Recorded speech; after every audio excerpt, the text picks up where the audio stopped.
محمد صلی اللہ علیہ وسلم۔ السلام علیکم۔ آج ہم بات کریں گے نبوت کے دوسرے اور تیسرے سال کی۔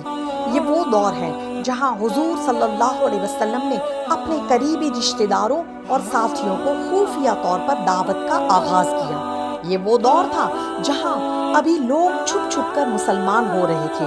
ادھر سورہ مدثر کی شروعاتی 7 آیتوں کے بعد وحی کا سلسلہ تیزی کے ساتھ جاری رہا۔ اس دور میں چھوٹی چھوٹی آیتیں نازل ہو رہی تھی اور جو لوگ آپ کے ساتھ جڑتے چلے جا رہے تھے انہیں صحابہ کہا جاتا ہے۔ صحابہ کا معنی ہے ساتھ دینا اور سمے بتانا۔ تو جو کوئی بھی انسان حضور صلی اللہ علیہ وسلم کو دیکھتا ہے، ان پر ایمان لاتا ہے اور ایک مسلمان کے روپ میں مرتا ہے، وہ ان کا ساتھی یا صحابی بن جاتا ہے۔ تو شروعات کے دور میں جو کچھ اترا اسی میں نماز کا حکم بھی تھا۔ ابن ہشام کا بیان ہے کہ نبی صلی اللہ علیہ وسلم اور صحابہ کرام نماز کے وقت گھاٹیوں میں چلے جاتے تھے اور اپنی قوم سے چھپ کر نماز پڑھتے تھے۔ یہ وہ عبادت تھی جس کا حکم ایمان والوں کو دیا گیا تھا۔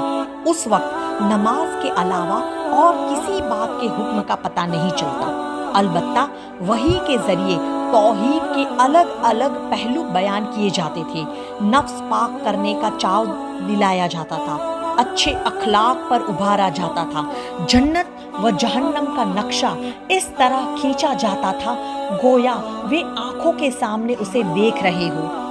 ایسے اثردار واعظ ہوتے تھے جن سے سینے کھل جاتے تھے، روحیں آسودہ ہو جاتی تھی اور ایمان والے اس وقت کے انسانی سماج سے الگ ایک دوسری ہی فضا کی سیر کرنے لگتے تھے۔ یوں 3 سال بیت گئے اور دعوت و تبلیغ کا کام کیول ویکتیوں تک سیمت رہا، مجمع اور مجلسوں میں اس کا اعلان نہیں کیا گیا۔ لیکن اس بیچ یہ قریش کے اندر خاصی مشہور ہو گئی۔ مکہ میں اسلام کا ذکر پھیل گیا اور لوگوں میں اس کا چرچا ہونا شروع ہو گیا۔ کچھ نے کسی وقت منع بھی کیا اور کچھ ایمان والوں پر سختی بھی ہوئی، لیکن کل ملا کر اس دعوت کو کوئی خاص اہمیت نہیں دی گئی تھی ابھی، کیونکہ اللہ کے رسول صلی اللہ علیہ وسلم نے ابھی کفار مکہ کے دین سے کوئی چھیڑ چھاڑ نہیں کی تھی، نہ ہی ان کے معبودوں کے بارے میں ابھی زبان کھولی تھی۔